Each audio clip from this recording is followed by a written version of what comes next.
beautiful friends and book lovers. I hope that you're all doing well. If you're new here, my name is Heather, and here at Heather's Book Review, I tend to read and review mysteries and thrillers, as you can see behind me, but I will occasionally read the super hyped up fiction novel as well, wearing a really cute shirt, and then I was heating up my Buffalo Wild Wings and spilled sauce on it. Today, I'm going to be reviewing Shari Lapena's Not a Happy Family. This came out at roughly the same time as The Night She Disappeared by Lisa Jewell, a little bit before it actually, and Rock, Paper, Scissors by Alice Feeney. So I was really excited because I had, three of the best thriller authors in the game all coming out with thrillers at the same time. It's like, what the heck, this couldn't be better. And I will say, Lisa Jewell and Alice Feeney have always been tied for like my favorite authors. Alice Feeney is probably my favorite author, but I will say out of all three of those books, Not a Happy Family was my favorite of the three. I have filmed reviews for The Night She Disappeared and Rock, Paper, Scissors. I don't know which of these is going to come out first, but take a look at my channel to see if they're out. I will say Alice Feeney's book got like 5 stars across the board. However, I was able to predict the outcome of that book by like page 20, which in my review, I was like, I feel like I just got lucky with that. You know, as a thriller reader, you're constantly guessing, you know, like, what if it's this? What if it's this? And, you know, unfortunately, my first like, what if ended up being the actual, you know, twist of that book. So for Not a Happy Family, I was constantly guessing what the heck was going on, and I was wrong, which I love. You know, that's the fun part. It kind of sucks when you're right in a thriller, right? Because it's like, you know, I want to be surprised at the end. You're at this video because you've already read the book and you are here for the book chat part of the video. Go ahead and look in the book description box below, and I will put the timestamp there that contains the spoilers and all my thoughts for the book. But this part is basically what the book's about and what I ended up rating it. So this was my August book of the month choice. If you don't know what book of the month is or you haven't signed up yet, it is a book subscription that is $14.99, and you can pick a hardcover book. And most of these books retail anywhere from $25 to $30. So you're saving a lot of money there. And you can also get an add-on with book of the month. So once you pick your book for $14.99, you can pick other books for $10 that are these books, you know? So I think it's a really great book subscription. You save a lot of money, in my opinion, especially for hardcover books. I will leave my referral link in the book description box below. If you go through and sign up through that link, I get a free book too, which is awesome. So I am gonna go ahead and read the inside flap of this book. It is categorized as a thriller. I would say it's more of like a family, like domestic mystery. I don't know like how thrilling the book actually was. It's really good. I just, you know, I would loosely categorize it as a thriller. I would say it's more like a family dynamic drama mystery. But here we go. It says, in this family, everyone is keeping secrets, even the dead. Brecken Hill in upstate New York is an expensive place to live. You have to be rich to have a house there, and Fred and Sheila Merton certainly are rich.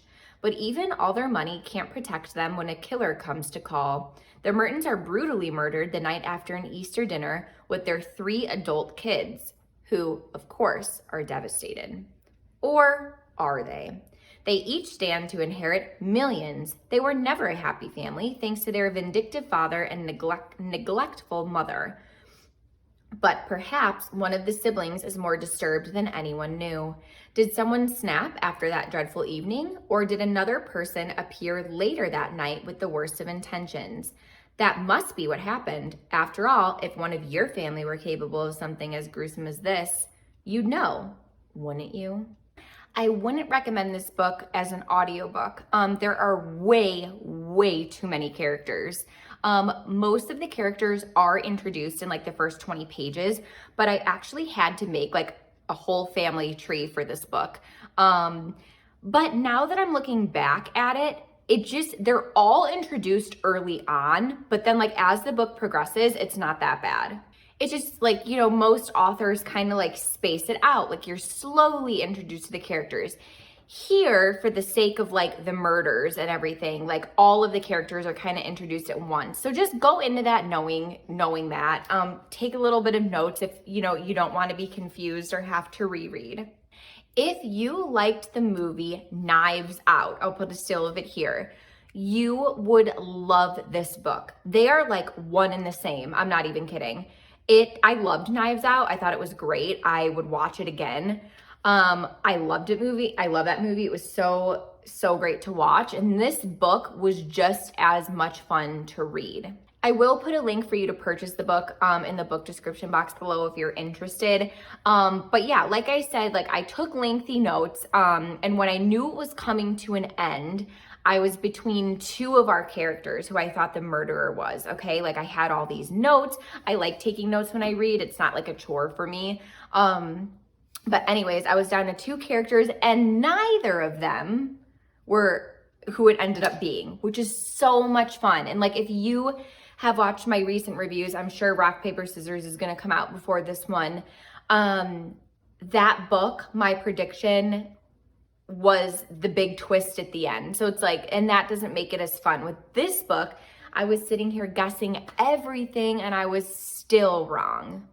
This book has really short chapters, which I actually loved, right? Because it gives you like a little boost of like accomplishment every time you finish a chapter, and it's not overwhelming to read. I almost felt myself reading this book, you know, in my head in like a narrator kind of voice, if that makes sense, like a different voice, like a mystery kind of feel narrator voice. Does that make sense? Because it just like I said, it had that Knives Out feel where it's like, you know, you're hip hopping between these like short chapters, but it's like they were written almost in a kind of sense where like you get a little bit of information and then it goes to someone else and then it's more drama and then it's more drama. And I don't know. I read it differently in my head. I am so pleased to say that on my rating scale, I am giving this a go get this book now. Like I said, I will leave a link for you to get the book via Amazon in my description box below. You can get it on your Kindle, or you could get this book, or you could join Book of the Month and get this as an add-on for only $10. Hello, amazing. But yeah, I am really happy that this is a go get this book now, because I feel like lately the books I have read have all been an enjoyable read. That's typically the level that, you know, I give most books. But this one's really good. The way I took notes for this book was by character. So like I said, I basically just kept my phone on the first like 20 to 40-ish pages. And every time I was introduced to a new character, and throughout the book, when I would get new information about them, I would jot that under their character name. So by the time the book was ending and I wanted to make my final prediction, I could look through all of my notes and try to, you know, make my best educated guess. I am gonna go ahead and get into the book chat part of the video for those of us who have read, so this will contain spoilers going forward. If you're new here, I would love if you could hit that subscribe button and that post notification bell so you're notified every time I post a new bookish related video. Okay, I'm gonna be referencing my notes hardcore here. So for Dan, obviously he had the motive to kill Fred because Fred sold the company under his feet, even though Dan, you know, it sounds like did all that was asked of him. And he, you know, just took it out from under his feet, which is like a huge slap in the face. It sounds like Dan was promised the company, but when the dad sold it off for more money, it left Dan unemployed. So I was like, he has so many reasons here, right? He really needed the inheritance money because, you know, he invested it and he wasn't able to touch it. So I felt like out of all of them, he had the biggest motive. Was left thinking like Dan left by himself after the Easter dinner once he was at home with his wife. You know, could he have went back to the house and killed them? For Jake, the amount of times that it was brought up that he was an artist seemed a bit much. Now here's my prediction, okay? Or this was my prediction. And it was a bit far-fetched, right? I was thinking, don't artists wear overalls a lot of the time, right? Or like different types of clothing to not ruin their clothes when they're painting or, using different type of materials. So I was thinking maybe he wore his artist scrubs when he was killing them, even though Jenna says that he never left her that night. That's what I was thinking, possibly if Jake, was the killer. But, as I was typing that out, it seemed like it was a bit of a stretch, but that's what you gotta do when you're reading a whodunit. Irina surprised me early on. You can tell she had a knack for snooping and she really was paying close attention to those family members. Not just what they were physically doing, like Catherine taking the anti-anxiety medication, but she picked up on Dan not making eye contact with Fred, and she could tell from Dan's body language that he was upset. And then we found out that she's the one that found them dead and phoned at 10:39 on Tuesday after Easter weekend. So my whole thought was like, she's probably trying to protect the kids. If she knew which one it was, did she clean the murder weapon? Was she in on it with one of the kids? Was also something I was trying to sleuth out. Fred was like one of the worst characters I had read in a long time, right? He didn't hold back on his cruel words. He embarrasses Dan at Easter dinner and it was like, I didn't want you to run this company into the ground. He taunted Catherine like, oh, we're selling the house. I'm sorry, did you want the house? And then he also hit that, nerve where he was like, we don't even have grandsons. He knew that Catherine really wanted kids. And then lastly with Jenna, he's like, you're supposed to have talent. How much longer do you think we're going to support you? So, seriously, just a really bitter man. And, they all had a motive to want to harm him. I think Sheila was planning on telling Catherine that Fred was going to make some changes to his will. But, unfortunately, she never got the chance to have that conversation with Catherine because Dan and his wife ended up arriving. The longest time I suspected Lisa, Dan's wife, because she was really doubting him so early on, which I felt like was really sad to read.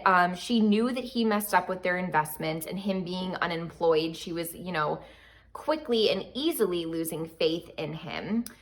She also wasn't trusting of him. She snooped in his diary to see if he was going on any interviews. And then she felt like because he hadn't written them down that he was like lying to her and going on fake interviews. She was also confiding in Catherine about their financial troubles. But I was thinking like maybe she would do this on purpose to try to like get Catherine to never suspect Lisa, when in reality it was Lisa the whole time.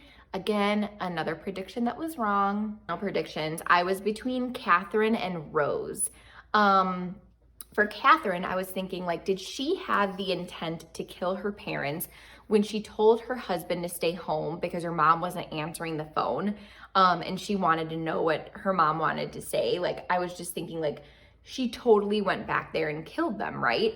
And I thought that because she didn't cry when she was told that her parents were murdered, right? Like she seemed more in shock than anything, but I was like, you're not gonna cry like when you just hear this devastating news. And I also found it was odd that she found out that her parents were murdered and she didn't immediately tell her own husband when she got home. Like, she kept it from him. And I was like, what kind of person,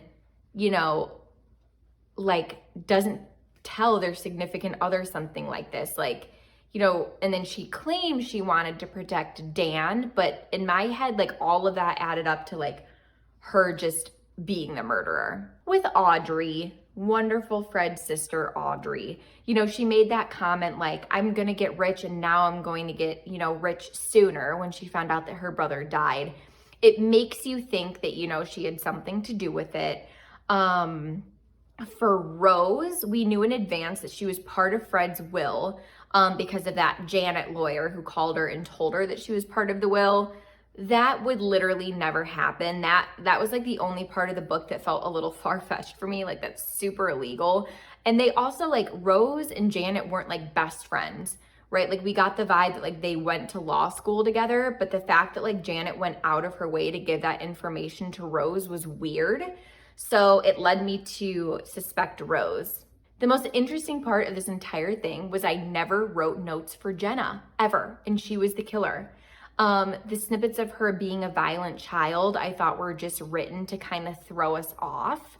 But yeah, Jenna was the only one I didn't have notes for. It was interesting that the way that Fred was murdered was stabbed in the back, because if you think about it, he really stabbed all of his kids in the back multiple times.